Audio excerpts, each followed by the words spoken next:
नमस्कार दोस्तों, welcome back to Gaurav Soni blogs. हम लोग हैं अल्मोड़ा जिले के जागेश्वर धाम में। वो धाम जहाँ पे भगवान शिव की महिमा बहुत युगों पुरानी है। वो धाम जहाँ पे भगवान शिव ने सप्त ऋषियों को श्राप दिया था। वो धाम जहाँ पे भगवान शिव ने किशोरावस्था में नग्न होकर के तांडव किया था। और वो धाम जहाँ पे लगभग 72,000 देवी देवताओं की घाटी है। वो स्थान जहाँ पे 72,000 देवी देवता रहा करते थे। वो स्थान जो कि आज भी यहाँ पर वैसा का वैसा ही खड़ा है जैसे कि युगों पुराना था। तो आज हम लोग आप लोगों को दिखाएंगे जागेश्वर धाम और उसके इतिहास से भी आप लोगों को रूबरू करवाएंगे, क्योंकि आदि कैलाश जो भी जा रहा है वो जागेश्वर धाम जरूर आता है। तो चलिए ब्लॉग को शुरू करते हैं।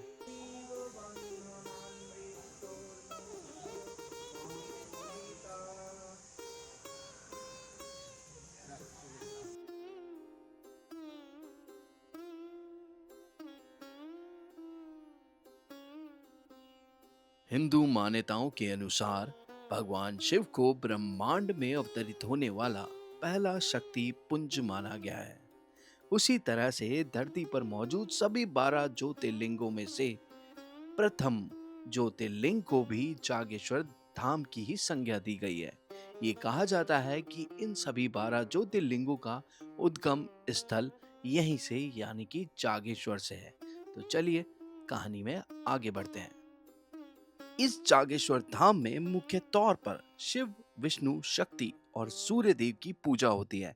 दंडेश्वर मंदिर, चंडिका मंदिर, जागेश्वर मंदिर, कुबेर मंदिर, मृत्युंजय मंदिर, नंदा देवी या नवदुर्गा, नवग्रह मंदिर और सूर्य मंदिर यहाँ के प्रमुख मंदिर हैं। पुष्टि माता और भैरव देवता की भी यहाँ पर पूजा होती है।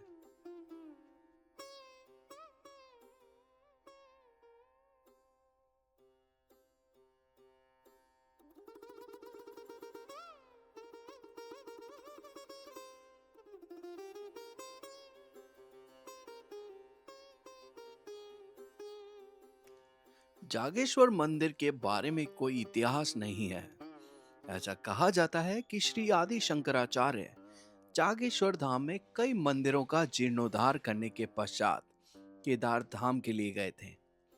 बाद में 7वीं शताब्दी में राजा शालीवाहन ने पुराने लकड़ी के बने हुए मंदिरों का पुनर्निर्माण पत्थरों से कराया। उन दिनों कैलाश मानसरोवर के लिए जाने वाले तीर्थयात्री यहाँ भगवान शिव की पूजा कर उनका आशीर्वाद लेने के पश्चात ही कैलाश मानसरोवर के लिए जाते थे। ये क्षेत्र भगवान शिव को मानने वाले लकुलेश शैव धर्म का भी केंद्र था। संत लकुलेश के बाद आए तीर्थयात्री लकुलेश को भगवान शिव के 28 अवतारों में से अंतिम मानते हैं। जागेश्वर में सप्त ऋषियों के श्राप की कहानी ये है कि जब सप्त ऋषि अपनी पत्नियों के साथ जंगल में तपस्या कर रहे थे, तब भगवान शिव अपने दिव्य और दिगंबर यानी कि नग्न रूप में वहां प्रकट हुए। भगवान शिव की ये छवि देखकर उनकी पत्नियां मोहित हो गईं। इससे क्रोधित ऋषियों ने शिव को श्राप दिया कि वे अब लिंग के रूप में पूजे जाएंगे। इसी श्राप से शिवलिंग की पूजा की परंपरा की शुरुआत हुई और इसी घटना के बाद भगवान शिव ने जागेश्वर में अपने लिंग की स्थापना की, जिसके बाद से यहाँ शिवलिंग की पूजा आराधना शुरू हुई। जब सप्त ऋषियों द्वारा भगवान शिव को श्राप दे दिया गया, तो वो श्राप भगवान शिव को तो नहीं लगा, अपितु क्रोधित भगवान शिव ने सप्त ऋषियों को ये कह दिया कि आपने जाने अनजाने में मेरे चरित्र का हनन किया है और इसीलिए मैं आज आप लोगों को ये श्राप देता हूँ कि अब से पृथ्वी के अंत तक आप सभी सप्त ऋषि तारामंडल में तारा बनकर चमकते रहेंगे इस सृष्टि के अंत तक। दोस्तों, आप जो सामने आप मंदिर देख रहे हैं वो है श्री केदारनाथ मंदिर और ये है सर्वप्रथम केदार। मतलब केदारनाथ जो मुख्य मंदिर है उन मंदिर से भी सबसे पहले मंदिर यही है। लगभग 6000 वर्ष पुराना ये मंदिर है जो आज भी शान से खड़ा हुआ है। और मैं आप लोगों को दिखाऊंगा। इतने शिवालय बने हुए हैं यहाँ पे, इतने शिवालय कि जिनकी गिनती नहीं कर सकते हो आप। हर मंदिर की तरह यहाँ पे भी शिव भगवान के अनेकों रूप हैं। जैसे हमने अभी देखा केदारेश्वर, अब देखिए तांडेश्वर मंदिर। ये है तांडेश्वर मंदिर और यही इसका एक छोटा सा मुख्य द्वार है।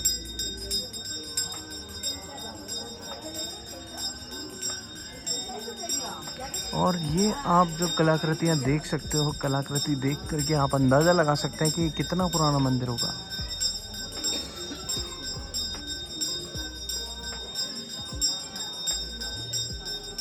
अब बहुत सारे भीम मित्र ये कहेंगे कि ये तो भाई बहुत प्रतिमाएं हैं। तो आंखें खोल के आप देखिए ज़रा, लेफ्ट साइड आपको अलग भगवान दिख रहे होंगे, राइट साइड गणेश जी महाराज।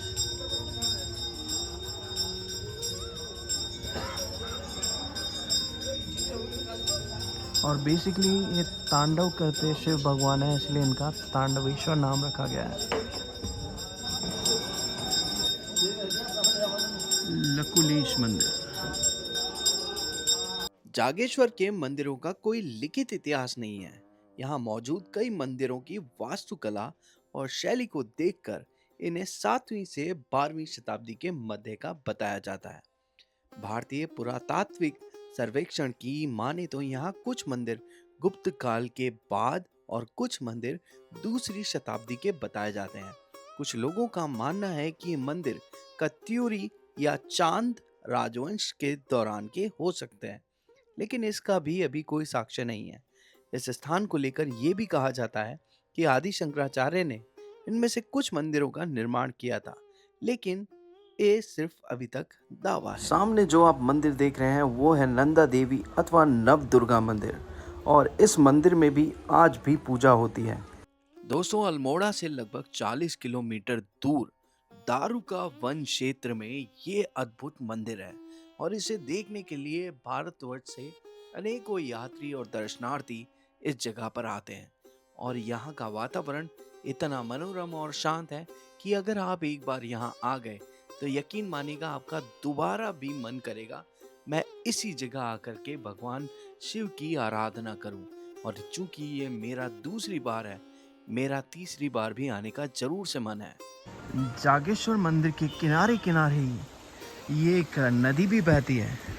हालांकि अभी ये छोटी नदी है क्योंकि अभी सीज़न नहीं है बारिशों का, बट अगर आप बारिशों में आते हैं तो यहाँ आपको बहुत ही मज़ा आने वाला है। और इसकी आवाज़ एकदम कल कल बहता हुआ पानी है। ये रोड साइड एक छोटा सा मार्केट है जहाँ पे आप भगवान की मूर्ति, भगवान का प्रसाद, तस्वीर वगैरह भी ले सकते हैं। अब ऊपर है कुबेर मंदिर समूह, वो भी इसी मंदिर का एक छोटा सा हिस्सा है, तो हम लोग वहाँ भी जाते हैं, देख कर आते हैं एक बार।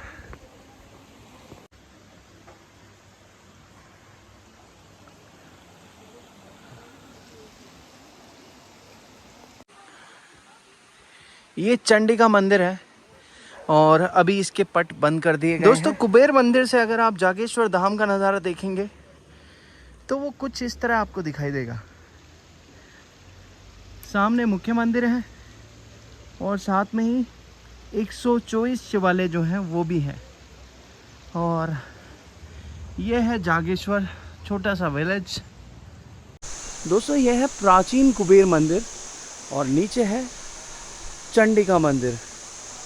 दोनों बहुत प्राचीन है। जब जागेश्वर मंदिर का निर्माण किया गया था तभी ये बनाए गए थे, मगर हाल फिलहाल यहाँ पे दर्शनार्थी कम आते हैं तो इसे बंद रखा गया है। मुख्य मंदिर जो कि जागेश्वर है उसे ओपन रखा गया है। और सामने जो आप रास्ता देख रहे हो ना, वो परिक्रमा पथ है।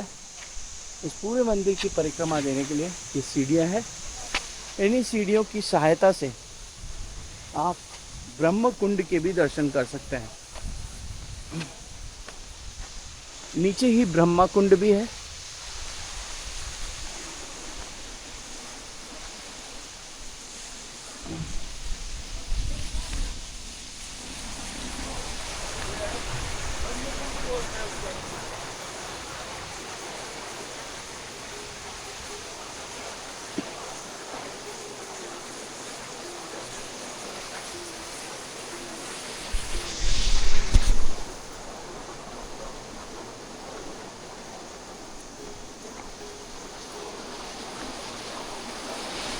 और ये इस मंदिर का आखिरी शिवालय है और इसको कहा जाता है ब्रह्मा कुंड।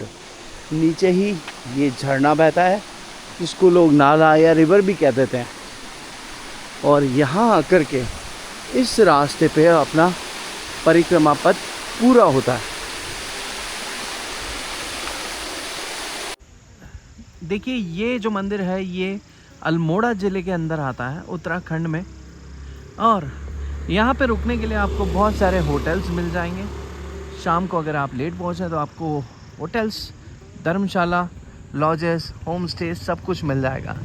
और इसी के साथ अगर भोजन की व्यवस्था की बात करें तो शुद्ध शाकाहारी भोजन ही आपको मिलेगा। अंडा, नॉनवेज, इन सबको अगर आप खाते हैं तो यहाँ परहेज रखें। और ये देखिए ज़रा, मंदिर घुसने से पहले ही हमें दर्शन दे दिए हैं बाबा ने। तो जैसे ही आप घुसेंगे तो आपका स्वागत होगा इस विशाल काय आदमकद शिवालय से। हालांकि ये अभी मुख्य मंदिर नहीं है, ये आपका वेलकम करते हुए शिवालय है जो आपको कह रहे हैं कि आप लोग भी पधारें और बाबा के दर्शन करें। दोस्तों, सनातन धर्म की अगर मैं बात करूँ ना, तो सनातन धर्म इतना पुराना है जिसका मैं परिचय देने के लायक नहीं हूँ। बट फिर भी मैं हमेशा कोशिश करता हूँ कुछ एक चीज़ें आप लोगों को ऐसे दिखाऊँ जिस पे हमें हिंदू होने का गर्व हो, उस पे हमें सनातनी होने का गर्व हो। तो ये जो आपने मंदिर देखा जागेश्वर धाम, लगभग 6000 साल पुराना ये मंदिर है और इसका वैज्ञानिक प्रमाण भी मिल चुका है। ये ऐसे नहीं कि मैं बोल रहा हूँ और आप लोगों ने मान लिया। वैज्ञानिक प्रमाण के साथ में ये सत्यापित हो चुका है कि ये 6000 साल पुराना मंदिर है। और अगर आप कैलाश मानसरोवर यात्रा के लिए जा रहे हैं, आदि कैलाश यात्रा के लिए जा रहे हैं, तो जागेश्वर धाम ज़रूर जाइएगा। वही केदारनाथ मंदिर की तरह इसी मंदिर का उसी शैली में निर्माण किया गया है। कहते हैं कि अगर रास्ता मुश्किल हो तो मंजिल बहुत खूबसूरत होती है। तो ये था जागेश्वर धाम। आशा करता हूँ आप लोगों को ये वीडियो बहुत पसंद आया होगा। अगर पसंद आया हो तो लाइक कीजिएगा, क्योंकि ऐसे ही वीडियोस आप लोगों के लिए आते रहेंगे।